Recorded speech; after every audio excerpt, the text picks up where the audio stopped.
My name is Genevieve Carter. I'm 43 years old. For most of my life, I served as a lieutenant colonel in the United States Army.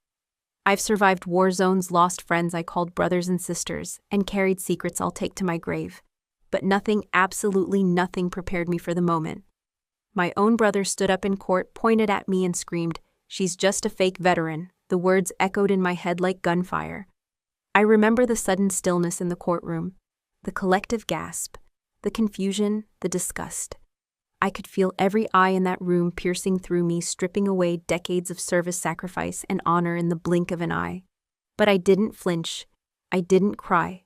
I simply reached into my briefcase and pulled out the thin tan folder I had been holding on to for almost 2 years. My fingers barely trembled. I walked forward and placed it quietly on the judge's desk. He flipped the first page, and then everything stopped. The judge's eyes darkened. His voice dropped to a whisper, but I heard every word as if it were shouted through a megaphone. "No one move. Close the doors now." Military police uniforms, crisp boots. Heavy marched into the courtroom. My brother's lawyer, the same man who had smirked at me just minutes earlier, dropped every single paper in his hands. The color drained from his face. "Douglas?" My brother stumbled backward. My mother's lips parted, but no words came out. My family went pale, haunted, cornered, exposed. In that moment, I wasn't the disgrace they thought I was. I wasn't the black sheep. I was the woman who had come home, not to beg, not to prove myself, but to end the lies they'd been weaving behind my back for years. And I knew deep in my bones, this was only the beginning. I didn't always imagine life would bring me here. Before the lawsuits, before the betrayal, before the courtroom. There was just me, the sea, and the old weathered house my father left behind, a house perched on the cliffs of Monterey Bay. It wasn't much, but it was home. I can still remember the sound of the waves crashing against the rocks, the smell of salt in the air, and my father's voice, when he told me long before I shipped off to my first deployment. "Some things, Evie, you have to protect no matter the cost." I had believed him. I had lived by those words. I spent 20 years overseas, watching the world fall apart and stitching myself back together with pieces of borrowed courage. When I came home, I didn't expect fanfare. I didn't need gratitude. I only wanted one thing: to belong again. But home wasn't the same. My father was gone. The man who once held our family together had left behind a will, a simple one, really splitting his modest estate among his 3 children. I was left with the house I loved. Douglas, my older brother, took control of the family's business. Mason, my youngest brother, stayed mostly quiet, always the observer. For a few brief weeks, I thought it might be enough. I thought maybe we could start over. Then the envelope arrived. A thick, heavy packet of legal documents, and with it the betrayal I never saw coming. I sat in my kitchen, hands resting on the cold marble countertop, as I read every line of the lawsuit. Douglas and my mother, my own flesh and blood, accused me of fraud. They claimed I had never truly served, that I had forged my military records to gain favor in our father's will. Worse, they alleged I had defrauded the government, stealing benefits meant for real veterans. The audacity of it made me sick. 20 years. Shrapnel still buried in my shoulder. Nights I couldn't sleep without waking up in a cold sweat. But none of that mattered. Not to them. The court summons was clear. I had 30 days to appear. I remember looking across the table at Mason. His eyes avoided mine, as they often did. He was always the quiet one, the peacemaker. But something flickered in his gaze. Hesitation, sadness, or guilt, I couldn't tell. He offered no words, and I realized I would stand alone. The weeks that followed were a blur of preparation and numbness. I gathered every piece of evidence, every official document, every medal, every photograph. But more than anything, I prepared myself for what I knew would hurt the most. The realization that my family had chosen greed over blood. I had fought for my country. Now I would have to fight for my name. The courtroom was colder than I expected. Not physically, but emotionally. The air felt thin, the lights too bright, the faces too many. I sat straight-backed in a dark navy dress suit. No uniform, no medals. Just Genevieve Carter, the woman they wanted to destroy. Douglas sat to my right. My mother clutched his arm, her expression hard as stone. Mason, as always, sat at the edge, eyes down, barely breathing. The moment came faster than I thought. Douglas rose, and with a venom I didn't recognize in his voice, he said the words that would forever etch themselves into my memory. "She's just a fake veteran." I heard gasps, saw heads turn, but I kept my face still. My hands didn't shake. I knew this was the point of no return. The judge asked for evidence. Douglas's lawyer presented doctored documents, twisted timelines, and false narratives. Every word, every glance, every accusation was designed to strip me bare, not just legally, but personally, to erase who I was. When my turn came, I didn't speak. Not right away. Instead, I reached for the file, the one Mason had quietly slid into my hands just days before. The one containing every piece of truth they thought I'd never find. I walked forward, I placed it on the judge's desk, and I waited. What happened next would change everything. But in that moment, I was just a soldier once more, calm, steady, unbroken. I was never the daughter they wanted. From as early as I can remember, I was different. Not rebellious, not loud, just different. While Douglas, my older brother, was molded to inherit the family business, and Mason, the baby of the family, was coddled into silence, I drifted somewhere in between, restless and unseen. My parents built their lives around Carter & Sons Holdings, a string of boutique hotels that defined not just our wealth, but our identity. Every dinner conversation, every holiday, every decision revolved around the business. Even as a child, I could sense the undercurrent. Loyalty to the family meant loyalty to the business. But I didn't fit. I didn't care about quarterly earnings or client lists. I cared about stories of courage, justice, and freedom, things I read in dusty library books, while the others learned profit margins. I remember once around age 10, my father caught me reading a biography of Harriet Tubman. He smiled, sat beside me, and said, "One day you'll find something worth fighting for." But my mother didn't smile. She always looked at me like I was an unfinished puzzle she couldn't solve. Douglas thrived under their gaze. He learned early how to charm them, how to echo their ambitions. I watched from the sidelines as he transformed into the golden son, always right, always praised. Mason, on the other hand, was a different story. He was gentle, quiet. He hid in the corners with his books like me, but unlike me, he never defied them. I protected Mason the best I could. I remember covering for him when he skipped sports practice or forgot homework. There was a softness to him that I recognized because it was the part of me I had to bury to survive in that house. But despite the fragile bond Mason and I shared, the truth was stark in that family love was conditional. And the condition was obedience. When I first mentioned joining the army, it wasn't a conversation. It was a battlefield. My mother wept. Douglas scoffed. Even Mason looked away. But I left anyway. At 18, with nothing but a duffel bag, and my father's last words ringing in my ears, I walked out. And none of them followed me. War changes you. Anyone who tells you different never really went to war. I spent the next 2 decades of my life wearing the uniform, serving in places whose names most people can't pronounce. I became an officer. I led men and women into situations where we all knew we might not come back. And sometimes we didn't. My first deployment to Afghanistan was the first time I felt truly alive. The desert heat, the weight of body armor, the hum of helicopters overhead, it all carved something sharp and solid inside me. For the first time, I wasn't the daughter who didn't belong. I was Lieutenant Carter. I mattered. But with that belonging came loss. I remember every face I couldn't save. Every letter I wrote to families who would never hold their loved ones again. The blast that tore through my convoy left me with shrapnel lodged in my shoulder, nerve damage that never fully healed, and nightmares that visit without invitation. Honor and duty carried me through, but they left scars, some visible, most not.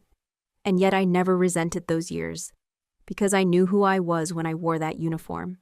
I earned every medal, every salute, every line on the folded flag handed to grieving parents. When I finally came home, older, harder, quieter, I carried those years inside me. I wasn't naive enough to expect my family to understand, but I thought, perhaps foolishly, that they might at least respect it. They didn't. At family dinners, Douglas would change the subject every time my service came up. My mother looked away. Mason stayed silent as always. It became clear that to them my years in uniform were not a badge of honor, but an inconvenient detour from the life they expected me to lead. But I had no regrets. Because the military taught me something that would one day save me, that battles are not always fought with guns, but with resilience. And that survival in the end is the ultimate form of defiance. When my father died, everything changed, and everything stayed the same. He passed quietly in his sleep in the very house I would one day fight to keep. There was no drama, no grand final words, just absence.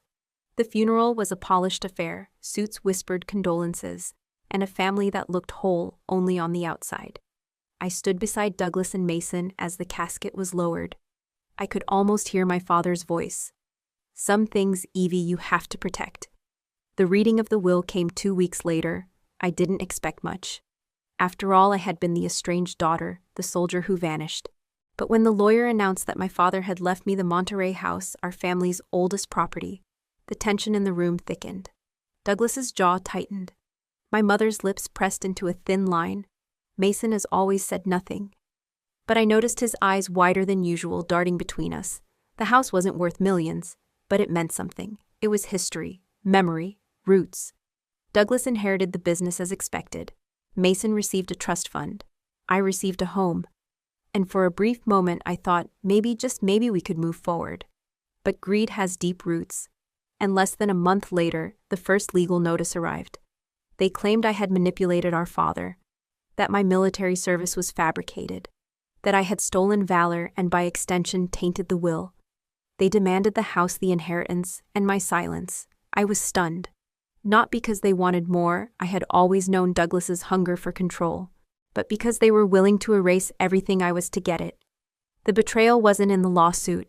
It was in the faces of the people who should have stood beside me and instead chose to bury me. I knew then the real war had only just begun. The moment the lawsuit became public, my life changed overnight. It started with whispers. Then the headlines came online, blogs, tabloids, even local news. Decorated soldier or master fraud, the Genevieve Carter scandal. I remember staring at my own photograph splashed across the screen, the word fraud in bold letters underneath. My phone buzzed constantly, reporters, distant relatives, old college friends, all of them either demanding answers or quietly drifting away. I became a ghost in my own town, the local cafe where I used to grab my morning coffee. The barista stopped making eye contact. Neighbors I had known for years now crossed the street to avoid me. I could see it in their eyes, doubt, suspicion, judgment. But the deepest cuts came from those I once called friends.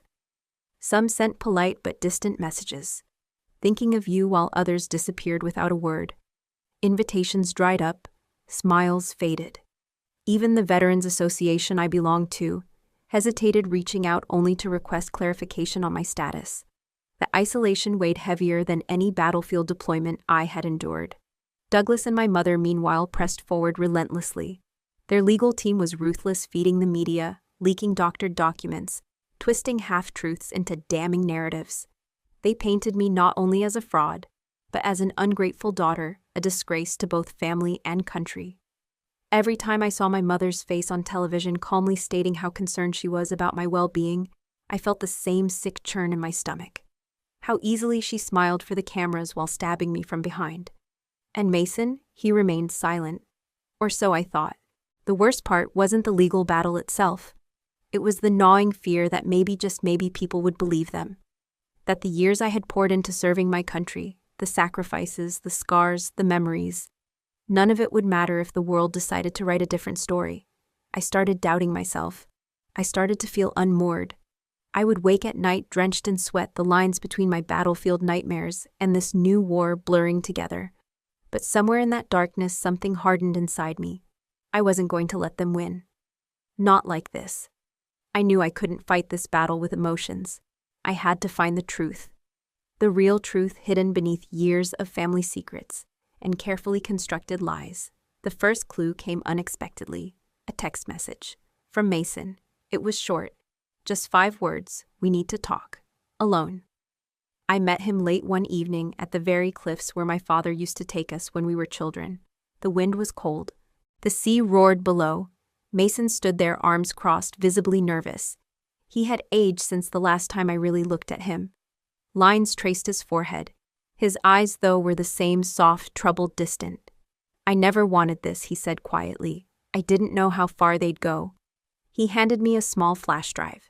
No explanations, no promises. Just, "I thought you should see this." Back home, I plugged it in with shaking hands. What I found left me breathless. Emails between Douglas and our mother sent months before our father's death. Discussions about altering the will. Financial documents showing money moved into offshore accounts. Money linked to veterans' charities I never even knew Douglas was involved with. They had used my name, my service, my image to create a fraudulent paper trail that benefited them while painting me as the scapegoat. There were even drafts of press releases accusing me of stolen valor months before I even knew there was a problem.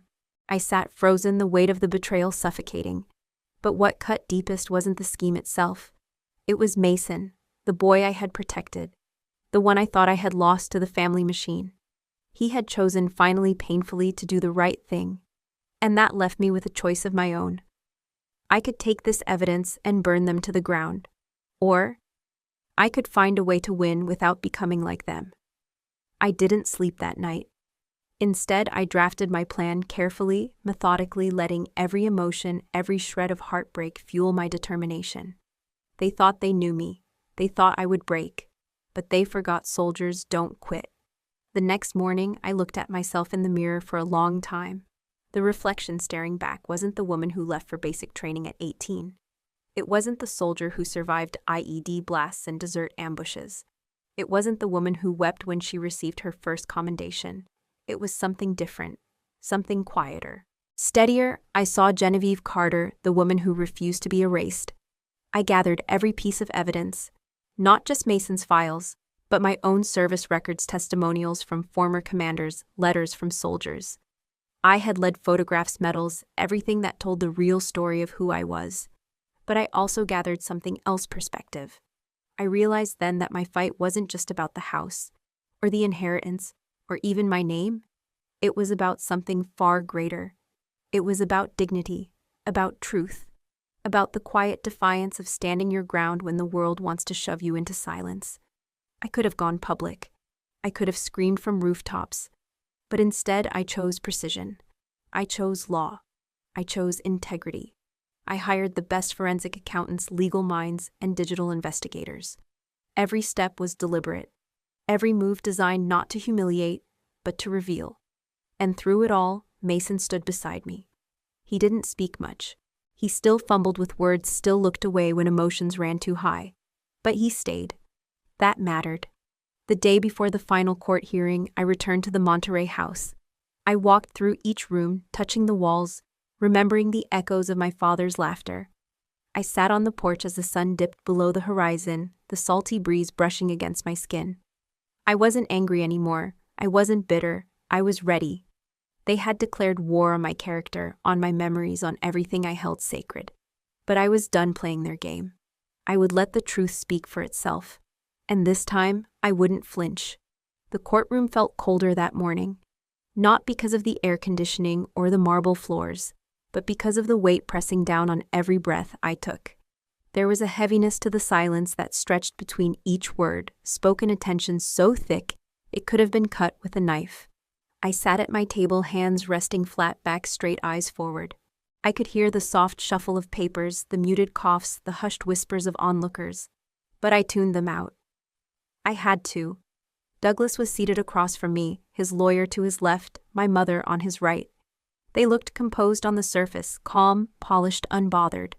But I noticed the small cracks, the tightness in Douglas's jaw, the way his fingers drummed rhythmically on the table's edge, the way my mother kept her eyes fixed on a point somewhere above the judge's head, as if she couldn't bear to meet mine. And then there was Mason. He sat behind them, one row back, hands folded in his lap, gaze pinned to the floor. Not a word, not a glance, not a sign of allegiance.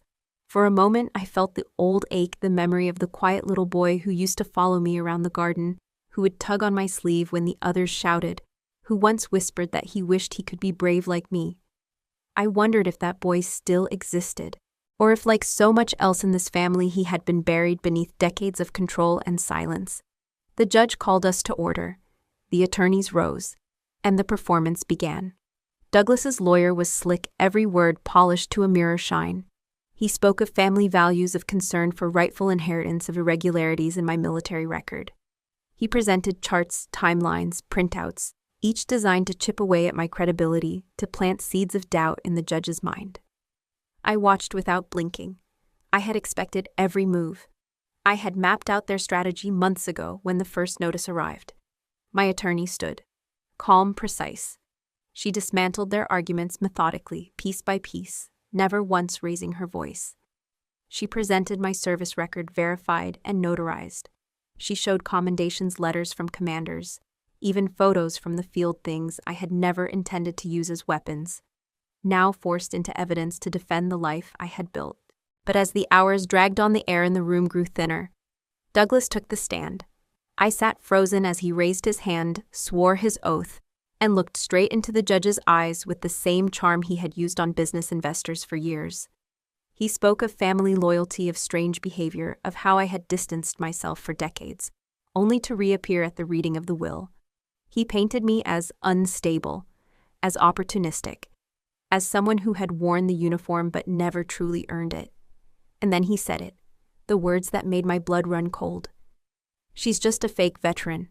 A ripple passed through the room. Not loud, but palpable. I kept my eyes on him, steady, unmoving, but inside something cracked. My mother was called next. Her testimony was colder, more restrained. She spoke softly, almost regretfully, about her concerns over my mental state, my supposed fabrications, her fear that the inheritance had been unfairly influenced. I listened, silent, every word carved deeper, not just into my case, but into the memory of the woman who had once kissed my scraped knees and braided my hair. And still Mason said nothing. I stole a glance at him once, just once. His hands were clasped so tightly, his knuckles had turned white. His jaw was clenched, his eyes never lifted. The judge called for a recess. As I stepped outside into the corridor, I exhaled for the first time in what felt like hours. My legs trembled, my throat burned. But I refused to let it show. The reporters were waiting, cameras, microphones, questions I didn't answer. I kept walking, one step at a time, one breath at a time. Back inside, as the session resumed, I could feel the balance of the room shift ever so slightly. The weight of the evidence, the cracks in their story, the subtle unease in the judge's eyes as he listened. But nothing was certain yet. I knew this was only the middle of the battle. The real turning point had not yet come. And Mason remained the question mark. Would he speak, would he stay silent, or would he in the end find the courage to choose the truth I didn't know? But I was ready either way. When I think of Mason, I don't think of the man sitting silently in that courtroom. I think of the boy he used to be, the boy with the two big glasses, the dog-eared books, the quiet voice that barely rose above a whisper. Mason was always different from Douglas and me. While Douglas chased approval and control, and I chased freedom and distance, Mason hid. He was the quiet observer in a family of performers. He was the only one who never demanded, never competed, never raised his voice. And maybe that's why I always felt closer to him even when we were worlds apart. Growing up, I was his protector. I remember the nights he'd sneak into my room after another one of my parents' fights with Douglas. His small hands gripping a worn stuffed animal, his eyes wide with confusion. He never asked for much, just the comfort of being seen. Just the safety of silence. But as we grew older, Mason drifted further into the background. He played his role well, the agreeable son, the neutral party. He never challenged our parents, never questioned Douglas, never picked a side. I sometimes wondered if he even knew who he was beneath the layers of deference and avoidance. That's why in the courtroom I couldn't read him. He sat like a statue, expressionless, detached. And I wondered, was he still the boy I used to know? Or had he finally chosen comfort over conscience? But the answer had already begun to take shape long before the trial. It started 2 weeks earlier on a cold, gray afternoon. I was sitting alone on the back porch of the Monterey house when Mason appeared without warning. He stood awkwardly at the edge of the wooden steps, his hands shoved deep into his coat pockets, his eyes fixed on the horizon. For a long time, neither of us spoke. Then quietly he said, "I'm sorry." I remember looking at him, really looking at him, and realizing how tired he seemed. How worn thin by years of being pulled in every direction. "Why are you here, Mason?" I asked, my voice as soft as the wind. He hesitated. His lips pressed together, then parted. I never wanted it to go this far. I thought they'd stop. I swallowed hard. They won't stop. You know that. He nodded slowly. Then from his pocket he pulled out a small flash drive. No words. Just the quiet offer of something fragile, something dangerous. "What is it?" I asked, my heart already pounding. "Emails," he said. "Financial statements. I found them months ago." His voice faltered. I should have said something sooner. I took the drive from his trembling hand. It felt heavier than any weapon I had ever carried. "Mason, why now?" I whispered. He looked away, eyes glistening. "Because you're the only one who ever stood up for me. Even when we were kids. Even when you had no reason to. I can't keep pretending. I can't be part of this." For a moment the wind carried only the sound of the ocean crashing against the cliffs. And I saw for the first time the man Mason could have been all along, the one buried beneath fear, beneath loyalty to the wrong people. I wanted to tell him it was okay. That he didn't owe me anything, but the truth was his decision changed everything. In the courtroom, as I watched him sit motionless, I knew the war inside him hadn't ended. He was still trapped between two worlds, the family that raised him and the truth he had finally chosen to protect. That's the thing about betrayal. It doesn't just cut one way. Mason had betrayed Douglas and my mother by giving me the key to their downfall. But he had also betrayed the version of himself that had survived by staying silent. And I understood that better than anyone. The day after he gave me the drive, I stayed up all night reviewing the documents. They were damning. They revealed the timeline of manipulation, the false charities, the forged amendments to the will. But more than that, they revealed intent, a cold, calculated conspiracy that no courtroom could ignore. Mason had held onto them for months. I could only imagine the nights he lay awake, the weight of those secrets pressing on his chest. I knew the cost of what he'd done. I knew that by choosing me he would lose them. Perhaps forever. And so in that courtroom, when he sat so still, I didn't press him. I didn't demand he take the stand or speak out. I let him have that quiet. Because sometimes the bravest thing a person can do isn't to shout, but to act in silence. Mason's dilemma wasn't over, but he had made his choice. And now it was my turn to finish what he had started. There's something unnerving about watching people you once loved turn into strangers. Worse, into enemies. As the trial progressed, Douglas's tactics grew darker, more desperate. He wasn't content to let the legal process unfold. No, he wanted to win by any means necessary. And if that meant destroying me completely, my reputation, my dignity, my sanity, he would do it without blinking. The first blow came through the press. Carefully crafted headlines appeared in local papers and online blogs. Questions surfaced over decorated veteran service claims and family feud. Over multi-million-dollar estate raises eyebrows. At first I ignored them. I thought they'd fade, but they didn't. They multiplied, fueled by anonymous sources, who spun half-truths into character assassination. The words they used haunted me: emotionally unstable, estranged from family for decades, possible falsification of military service. Each phrase chipped away at the truth I had spent my life living. It was Douglas's signature-style smear, first deny, later. I watched with disbelief as old photos of me in uniform were dissected online by armchair critics, some claiming the medals weren't real, others questioning the authenticity of my deployment stories. People I'd never met passed judgment on a life they couldn't possibly understand. But it didn't stop there. Douglas had money, influence. He used both. Documents, clever forgeries began surfacing. A fabricated letter supposedly from my commanding officer casting doubt on my service record. A doctored medical file suggesting I had never been injured overseas. Even a false psychological evaluation implying I suffered from delusions. I sat with my legal team reviewing each piece of so-called evidence, my stomach turning.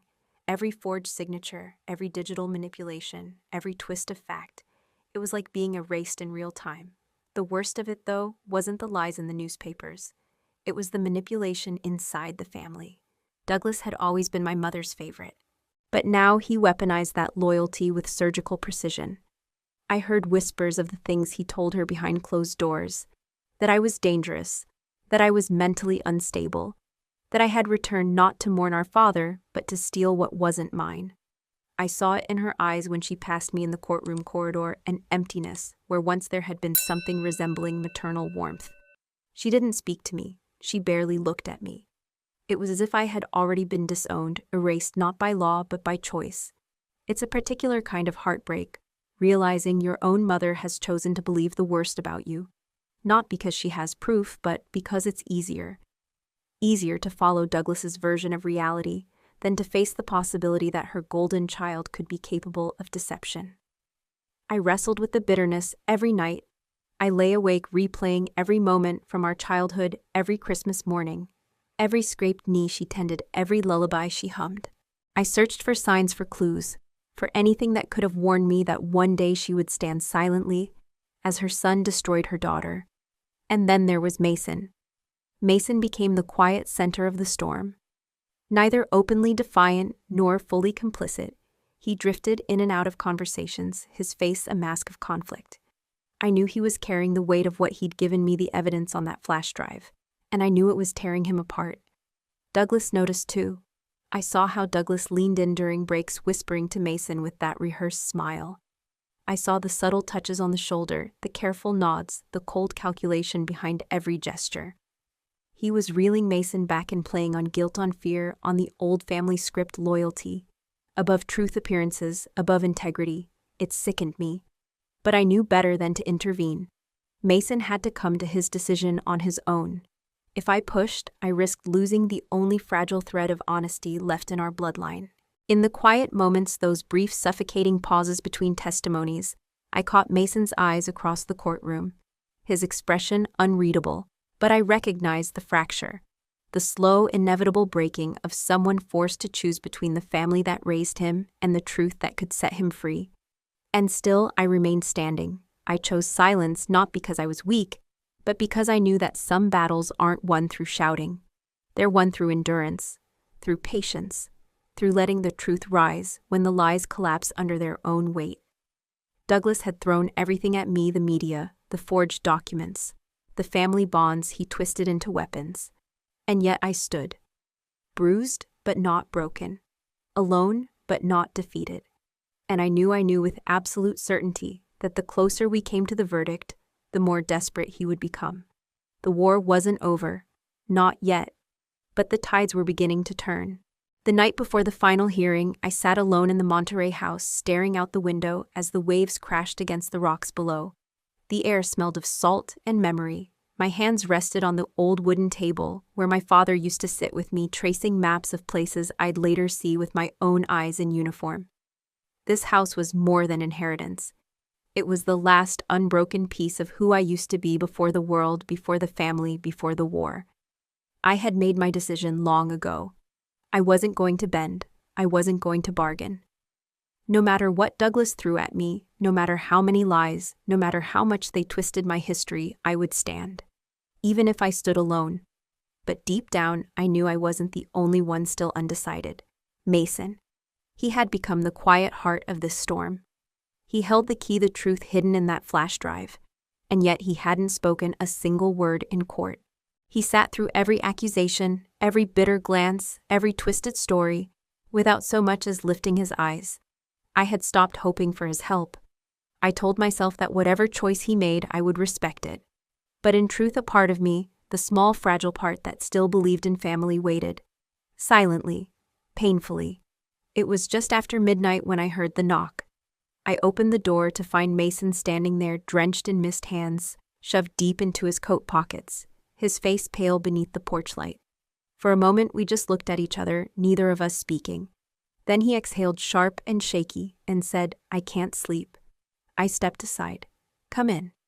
He sat in the living room, the same room where we once built blanket forts as kids.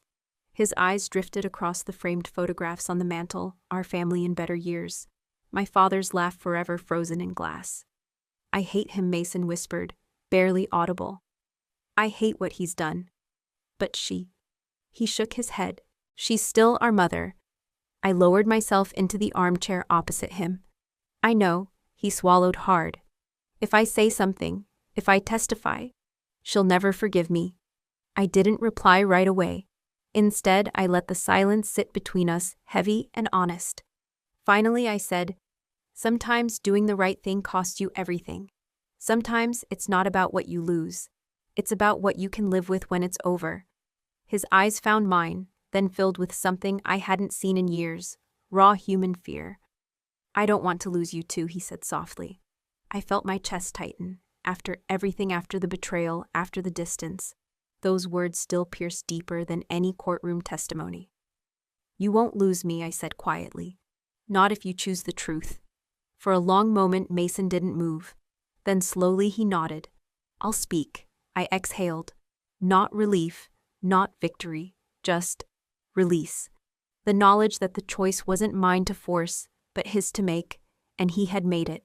The following morning, the courtroom felt different. The air still tense, the faces still wary, but something subtle had shifted. Douglas looked restless, tapping his pen against the table. My mother sat rigid, her expression carved from ice. When Mason was called, a collective breath filled the room. He rose slowly, hands shaking slightly as he took the oath. I watched him climb those steps, the same man who had spent his life avoiding conflict now stepping directly into its fire. His voice was soft at first, but with every word, every sentence, his steadiness grew. He spoke of the emails, the financial irregularities, the forged documents. He admitted quietly but clearly that he had seen it all, and he named names. Douglas, our mother. He laid it bare piece by piece until the courtroom sat in stunned silence. I felt something hot sting my eyes, but I refused to look away. When Mason finished, he didn't look at Douglas.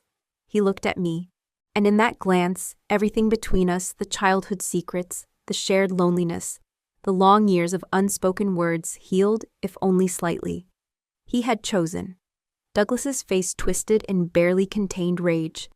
My mother's eyes glistened, her mask slipping for the first time. But it didn't matter. The line had been drawn. The truth had been spoken. As Mason returned to his seat, he paused by my chair. He didn't say anything, but he didn't need to. I had not stood alone after all. And now, with the path set and the truth unleashed, I knew this was the moment the tide turned. The decision had been made. The final morning felt unnervingly calm. The kind of stillness you only recognize when you've lived through storms. I sat quietly at the plaintiff's table, my fingers tracing the edges of the tan folder, resting beside me the same folder that held everything. Every lie, every betrayal, every secret they never thought would see the light. I could feel Douglas's eyes on me across the room, sharp, predatory. My mother sat beside him, her expression unreadable, carved into something colder than stone. And Mason sat behind them, his hands folded in his lap, still but no longer silent. The judge called the session to order. The gavel struck once, echoing through the room. My attorney stood first, presenting the closing arguments with calm precision. Every word was deliberate, every fact stacked carefully like stones in a wall that could no longer be breached. Then came the moment. "Your Honor." My attorney said, her voice steady, "The defense has repeatedly questioned my client's integrity. Today we present definitive evidence, not only refuting those claims, but exposing an extensive pattern of fraud perpetrated by the plaintiffs themselves." She nodded toward me. I rose, taking the folder in my hands.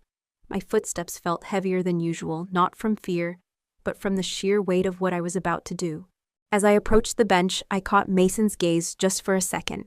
He gave the smallest of nods. I placed the folder on the judge's desk. Everything after that moved in surreal, slow motion. The judge adjusted his glasses and flipped the first page. For a moment, there was only the sound of paper sliding between fingertips. His brow furrowed, his eyes darkened. And then, in a voice low but sharp, he spoke words I will never forget. "No one move. Close the doors. Now." The courtroom gasped. Chairs scraped the floor. Before anyone could fully process what was happening, 2 uniformed military police officers entered through the side doors, their faces expressionless, their movements crisp and controlled. I didn't move. I didn't need to. The judge looked up, his voice rising just enough to carry through the stunned room. "This court is now in immediate possession of evidence suggesting criminal fraud involving federal military benefits, forged legal documents, and obstruction of justice." Douglas's face drained of color in an instant. His mouth opened, but no sound came out. His lawyer, who just hours earlier had stood so confidently, dropped every sheet of paper he was holding. They scattered to the floor like dead leaves.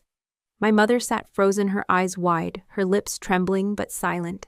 She looked not at me but at the judge, as though the gravity of what was unfolding had finally begun to settle in. The military police moved methodically, standing guard at both doors. One officer approached the bench to receive instructions. The judge handed over the folder without hesitation. The silence was unbearable and beautiful. I returned to my seat without looking at Douglas, without looking at my mother. I kept my eyes forward, hands resting calmly in my lap, the air around me thick with tension, but inside me only stillness. I had delivered the truth. The truth was now alive, undeniable, irreversible. The judge called for a brief recess to allow for the preliminary review of the new evidence. The court clerk and bailiffs moved quickly, their faces tight with urgency. Douglas tried to rise, perhaps to speak to his attorney, but the military police signaled him to remain seated. I saw the panic, the unraveling, the realization dawning on them that their world, the lies they had so carefully constructed, was beginning to collapse. I thought I would feel triumph. I thought I would feel anger or vindication or even relief. But I felt none of those things. What I felt was peace, not because I had won, not yet, but because I had done what I came to do. I had stood my ground. I had spoken the truth. And now the system, the law, would carry the rest forward. Mason sat perfectly still, his face pale, but his eyes locked on mine for the briefest of moments. He didn't smile. He didn't need to. The decision he had made, the one that set this moment into motion, was written all over his face. When the judge returned, he confirmed that the evidence warranted immediate investigation at the federal level. The civil case would be suspended pending further criminal inquiries. Douglas slumped in his seat. My mother visibly shook. And I remained upright. The gavel struck once more. The hearing adjourned. The war wasn't completely over. But the battle had been won.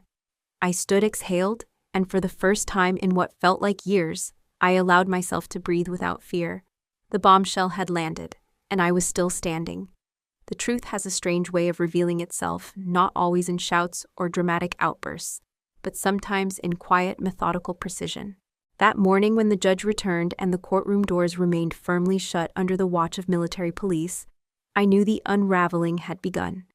The folder I handed over wasn't just paper and ink. It was a map of deceit, each document a piece of the puzzle that exposed everything Douglas and my mother had so carefully constructed.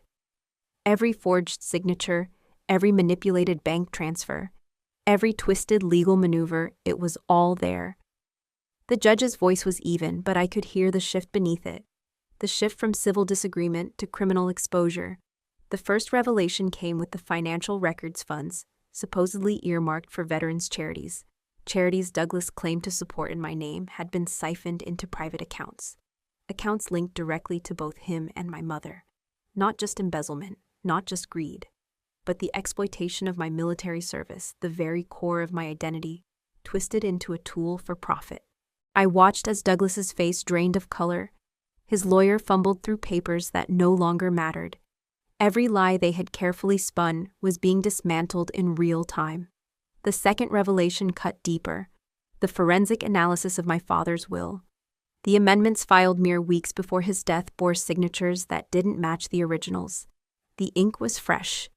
The language legal but rushed, reeked of manipulation. The amendments, it turned out, had been prepared by an attorney on Douglas's payroll, not my father's long-standing legal counsel. The judge read from the findings without emotion, but the weight of the words hit like hammers. Forgery, he said, pausing to look over the rim of his glasses. Document tampering. Potential conspiracy to defraud. My mother flinched. For the first time, her mask cracked. Her hands trembled. Her eyes darted wild, desperate, seeking something, someone to anchor her. But Douglas kept his stare forward, jaw locked, as if sheer will alone could stop the collapse. And then came the final thread, the emails. Those emails were the backbone of the case. Chains of correspondence between Douglas and my mother, discussing the plan to contest the will to discredit my service, to remove me not just from the inheritance, but from the family entirely. They spoke casually of my weakness, of how no one will believe her, because no one ever has. I felt the words in my bones, colder than any winter I'd ever known. And yet in the middle of that cold, there was a flicker of warmth. Mason. He sat on the witness bench now. Hands folded, his voice quiet but steady as he answered each question. He confirmed the authenticity of the emails. He explained how he had stumbled upon them accidentally, how he wrestled with whether to come forward. He admitted his fear, his shame, his hesitation, but he came, he chose, and for that, I would carry gratitude for the rest of my life. I didn't look at Douglas. I didn't need to. I could feel the fury radiating off him. His plan, months, maybe years in the making, was disintegrating before his eyes. My mother didn't speak. She didn't cry. She simply sat as if frozen, her world crumbling piece by piece. The judge's ruling was swift and decisive. The civil claims against me were dismissed entirely. The house, my father's house, was confirmed as rightfully mine. But more than that, the judge ordered an immediate criminal investigation into both Douglas and my mother for fraud, forgery, and misuse of charitable funds. I heard the whispers ripple through the courtroom. Reporters scribbled notes. Lawyers exchanged hushed words. I remained still. Not out of coldness, not out of triumph, but because something deeper settled in me, a quiet, unshakable knowing that I had done what needed to be done. The truth had unfolded. The lies lay bare. As the judge adjourned the session, I stood slowly gathering my things. Mason approached, tentative, uncertain. He didn't say anything at first, just stood there, eyes downcast. "Thank you," I whispered. He nodded, swallowing hard. I should have done it sooner. I offered him the smallest of smiles. "You did it when it mattered." Douglas was still seated, motionless, his lawyer leaning in to whisper in his ear. My mother sat beside him, her hands twisting together, her face pale and distant. They didn't look at me, not once. I stepped out into the sunlight, blinking at the brightness, the weight on my chest finally beginning to lift. The fight wasn't over. Legal battles would stretch on. Investigations would follow. But the worst part, the part where they could shape my story, my name, my life, was finished. The truth was no longer buried. And for the first time in years, I felt free. It's a strange thing, the moment when everything breaks. You imagine it'll come with screaming, with fists slammed against tables, with chaos too loud to bear. But when it finally happened, when Douglas unraveled right there in the middle of the courtroom, it came with silence first. Absolute, suffocating silence. The judge's gavel still echoed faintly in my ears, as Douglas stood unsteady, his face stripped of the smooth arrogance he had worn like armor for so long. His lawyer tugged at his sleeve, whispering urgently, but Douglas barely heard him. His eyes darted around the room, searching for something he couldn't seem to find. I stayed seated. My hands rested on the polished wood in front of me. My breathing was even. From the outside, I must have looked calm, composed, victorious even. But inside, something entirely different unfolded. Douglas's voice cracked when he finally spoke. "This is wrong," he muttered. "She's lying. She's always been, she's—" His words faltered, fell apart, mid-sentence. I watched, not with anger, not even with satisfaction, but with something heavier, sorrow. The man before me wasn't the brother I remembered from childhood, the one who once carried me on his shoulders at the county fair, who once taught me how to skip stones across the bay. That version of Douglas had long since vanished, replaced by ambition, by greed, by something colder that I could no longer reach. He sank back into his seat. His hands trembled. His mother, our mother, sat frozen beside him, her eyes glassy, her expression unreadable. For the first time in my life, I wondered if she was finally seeing the truth, or if she was still clinging to the fantasy they had built together. And then Mason. He stood from his place in the gallery, slow, almost hesitant. His shoulders shook. His head was bowed, his hands wiping at his eyes in quiet desperation. I had never seen him cry. Not once. Not even when we were children, when bruises and heartbreaks had been easier to collect. Now he wept, and something inside me splintered. I rose quietly and met him halfway across the floor, unsure what instinct drove me there. For a moment, neither of us spoke. I simply placed a hand on his shoulder. He pressed his palm to his face, shaking the weight of his choice, of the destruction it had wrought, written across every line of his body. "I'm sorry," he whispered, his voice breaking. I shook my head gently. "You have nothing to be sorry for." His eyes, red swollen, lifted to meet mine. "I broke them."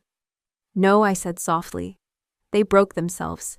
You just stop pretending not to see it." The bailiffs moved quietly in the background, speaking to Douglas's legal team, escorting my mother to the side room as the paperwork for formal investigation began. But none of that mattered in that moment. Not to me, not to Mason. We stood there, two survivors of the same wreckage, both of us carrying different wounds, but somehow finally finding each other in the aftermath. I realized then that I didn't hate Douglas. I didn't even hate my mother. What I felt was deeper than hate. It was grief. Grief for the family we might have been. For the years we could never reclaim. For the small, fragile hopes I had clung to longer than I ever should have. Mason exhaled sharply, steadying himself, wiping his face one last time before nodding. He returned to his seat, quieter now, but changed. And I took my place again. Calm, steady, but with a heart heavier than I thought possible. The judge finalized the proceedings, his words sounding distant through the roar of emotion filling my chest. Dismissal of claims, initiation of criminal charges, property rights restored. All formal, all necessary. But none of it truly mattered in the way people might think. What mattered was that I had stood my ground without losing myself. That I had spoken the truth without resorting to the same cruelty they had wielded against me. What mattered was that Mason had found his voice. The courtroom slowly emptied. Reporters buzzed outside. Photographers clicked from the courthouse steps. I could hear the faint shouts of questions I would never answer. As I stepped through the heavy wooden doors, sunlight washed over me, bright, too bright after the dim courtroom. I didn't look back. Because some chapters don't need to be revisited. Some endings write themselves not with fire or fury, but with quiet, steady resilience. And though my heart still ached, though part of me always would, I knew this, I was still standing. And I was free. I once believed that when the truth came out, everything would fall neatly into place. That justice, once served, would stitch together what had been torn apart. But I was wrong. The days following the courtroom collapse were quieter than I expected, eerily so. Douglas vanished from public view. My mother, too, retreated into silence, her phone calls unanswered, her name left unspoken. The once proud Carter family, whose name adorned hotel walls and charity galas, was suddenly a ghost. A ruin. But it wasn't the public reaction that haunted me. It was Mason. He drifted somewhere in the middle, neither fully standing beside me nor entirely condemned with them. I could see it in his eyes when he visited the house one afternoon. Hands buried deep in his coat pockets, his shoulders slumped under a weight even he couldn't define. "They won't speak to me," he said quietly, barely above a whisper. "Not even Mom." I poured him tea. I didn't know what else to do. "They say I betrayed them," he continued. "That I destroyed the family. I keep thinking. Maybe I did." I set the cup down and looked him in the eye. "You didn't destroy anything, Mason. They did that themselves." But I knew the guilt inside him wasn't something that words could mend. The lines in his face were sharper now, the air around him heavy with regret. Even though he had chosen truth, the cost of that choice was steep, and it was written across every movement he made. Some people would call him brave, others would call him weak for waiting so long to act. I knew the whispers were already starting online, in hushed conversations, in the sideways glances we received in town. Was Mason truly innocent, or had he only switched sides when it was safe to do so? The question hung in the air between us, unspoken but present. And though I never doubted his heart, I couldn't deny the complexity of what he had done or failed to do for so many years. I didn't press him. I didn't demand an explanation. Because I understood something most people never would. Survival in a family like ours often meant silence. Breaking that silence required not just courage, but sacrifice. As the sun dipped lower over the cliffs, we sat together in quiet, no forgiveness offered, none required. Just two people trying to make sense of the pieces left behind. And somehow, that had to be enough. I thought the hardest part would be the fight itself, the trial, the lies, the public exposure. But I was wrong. The hardest part came after. When the dust settled and the shouting stopped. When all that remained was the hollow ache of everything we'd lost. I spent hours walking the shoreline behind the Monterey house, tracing the waterline the way I used to as a child. The same waves that had once felt so endless, so full of promise, now carried the quiet weight of memory and regret. I thought about my father, how he'd loved this place, how he'd believed naively that the family he built could hold together after he was gone. I wondered what he would think if he could see us now, fractured, divided, hollowed out by greed and betrayal. I thought about my mother, the way she looked through me in court, the way her voice never wavered as she stood against me. I had spent so many years trying to understand her, trying to earn her approval, her warmth, her pride. But somewhere along the way, I'd stopped asking for it. And then there was Douglas, the brother I once admired, then feared, then finally came to pity. I didn't hate him, not anymore. Somewhere in the wreckage of everything we had endured, I had let go of that hate. Because hate is heavy. It corrodes from the inside. And after carrying it for too many years, I was tired. Somewhere along the way, I learned that letting go wasn't weakness. It was survival. I couldn't change what had been done. I couldn't force apologies that would never come. But I could choose what to carry forward. And I chose this. I chose to forgive, not because they deserved it, but because I did. I chose to stop chasing what had never been mine, their love, their validation, their acceptance. I chose to stand alone if that's what it meant to finally be free. As the tide pulled back toward the horizon, I felt something shift inside me, not joy, not relief, but something steadier. The quiet resolve of a person who had faced the fire and come out whole, not untouched, but whole. And sometimes that was enough. The public has a short memory. For weeks after the trial, my name was everywhere. Local news, online forums, podcasts dissecting the Carter family scandal with all the nuance of a tabloid headline. Some called me a hero. Others called me a liar who had somehow gotten lucky. A few questioned whether the entire case had been staged for sympathy or financial gain. The pendulum swung back and forth, praise, doubt, outrage, admiration. But none of it mattered. Not really. Because the real truth was that I didn't need their approval. Not anymore. I wasn't the villain Douglas tried to create. But I also wasn't the hero the headlines tried to paint. I was something far messier, far more human, a woman who had made mistakes, who had carried wounds both visible and hidden, who had fought for something that could never fully be restored. My military record was cleared. The false accusations were formally withdrawn. I received quiet apologies from some who had once looked the other way. But the damage, the deeper kind, couldn't be undone. I wasn't angry about it. I wasn't bitter. I had simply outgrown it. I attended one public event, a veterans charity gala, months later. The applause was polite, the handshakes genuine, but I could still feel it, the undercurrent of curiosity, of discomfort, as though people didn't know quite what to make of me. And that was fine, because I wasn't there for them. I was there for the ones who would never get to tell their stories, the ones who came home in pieces physically, emotionally, and whose truths would never make headlines. I was there for me. The Monterey house became my sanctuary. I restored the garden my father once tended. I started volunteering quietly at a local outreach center for veterans. I stopped checking the news. I stopped explaining myself. I lived, not as a symbol, not as a cautionary tale, but as a woman who had finally claimed the right to define herself. And in the end, that was the victory no one could take from me. The house by the sea has always been my anchor. After the trial, after the headlines faded and the legal battles settled into the background noise of distant memory, I came home not to a family, not to applause, but to the one place that never betrayed me. The Monterey house stood just as I remembered it. Weathered wood, salt-streaked windows, the garden overgrown, but still breathing beneath years of neglect. I spent my first morning there in silence, fingertips brushing across old furniture, listening to the wind carry memories through half-open doors.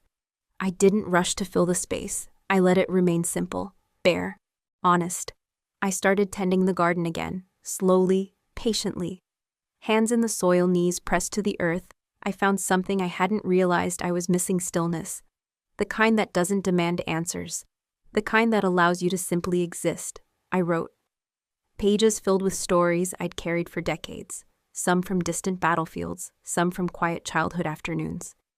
I didn't write for publication. I wrote for the woman I had become, for the girl I had once been, for the life I was still piecing together. Mason visited sometimes.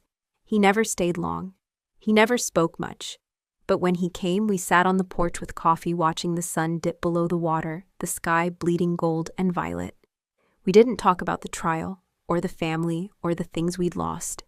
Instead, we talked about music, about the books he was reading, about the small things that somehow felt like everything when the world finally slows down enough to notice. I forgave him, silently, not with words, but with presence. And he, in his own quiet way, forgave me too, for the distance, for the years we both let slip away. I learned to live without the noise of the past. I learned that healing doesn't arrive all at once. It creeps in soft, hesitant, like sunlight through cracked windows. And most of all, I learned that sometimes peace isn't something you find. Sometimes it's something you build, one breath, one choice, one moment at a time. It took me longer than I care to admit to understand that survival wasn't the end of my story. For so long, I believed that standing through the courtroom battles, through the betrayals and the heartbreak, was the finish line. But as the weeks stretched into months, I realized endings aren't always sharp. Sometimes they dissolve into beginnings so quiet you barely notice them. I stopped counting the days since the verdict. I stopped measuring my life by what I had lost. Instead, I started planting roses. At first it felt trivial, strange even. But as the first buds appeared, soft pinks, deep reds, I found something gentle in myself I thought had died years before. It wasn't just about flowers. It was about nurturing something fragile, something alive. I woke with the sunrise. I slept without nightmares. The weight in my chest lightened, not gone, but softer, more bearable. Mason continued to visit. The distance between us thinned, not through dramatic confessions or sweeping reconciliations, but through the simple act of showing up. He helped me build a new fence. He brought me seeds for the garden. Sometimes we sat for hours without speaking, and somehow those silences healed more than words ever could. I didn't chase forgiveness from Douglas or my mother. I didn't seek explanations that would never come. I let them be ghosts in my story, present but no longer defining. For the first time in my life, I wasn't anyone's disappointment. I wasn't anyone's scapegoat. I was just me. I found myself in the sound of waves, in the pages of half-finished manuscripts, in the smell of lavender carried by the sea breeze. I learned to love the quiet. I learned to find meaning without struggle. I wasn't the hero people wanted me to be. I wasn't the villain others painted me to be. I was simply a woman who survived, who chose not to let bitterness take root, who, when given every reason to hate, chose instead to begin again. And for me, that was enough. If you've stayed with me this far, I want to thank you. Not just for listening, but for witnessing, for sitting beside me through the dark, through the fire, through the quiet places in between. This isn't a story about victory in the way most people think of it. It's not about winning or proving something to the world. It's about reclaiming what was mine from the start, my dignity, my name, my peace. It's about the long, slow process of standing back up after you've been knocked down, not once, but over and over. It's about learning that forgiveness isn't always something you give to others. Sometimes it's something you give to yourself. We live in a world quick to judge, quick to abandon, quick to turn pain into spectacle. I know that better than most. But I also know this: there is power in telling the truth. There is power in surviving. And there is immense power in choosing to begin again, without hatred, without bitterness, without the need for revenge. I don't know what battles you're fighting. I don't know what wounds you carry, but I know you're still here. And sometimes that's the bravest thing of all. If this story touched something in you, I hope you'll carry it forward. Share it. Hold space for the people in your life who need to hear that broken doesn't mean defeated. And if you need a reminder, you are not what they say about you. You are not the worst thing that ever happened to you. You are worthy of starting over, of peace, of joy, of coming home to yourself. Thank you for being part of this journey. Before we say goodbye, we'd love to know, where are you watching from? Is it a quiet morning with a warm cup of coffee, or a late night where stories like this keep you company? Let us know in the comments. We read everyone with gratitude. And if this story touched your heart, please consider subscribing to the channel. Not just to hear more stories like this, but to be part of a community that still believes in kindness, healing, and second chances. Thank you for spending your time with us today. Wherever you are, we hope you carry this story with you, and remember, sometimes the miracle doesn't knock on your door. It waits quietly until you're ready to open your heart. Take care, and we'll see you in the next story.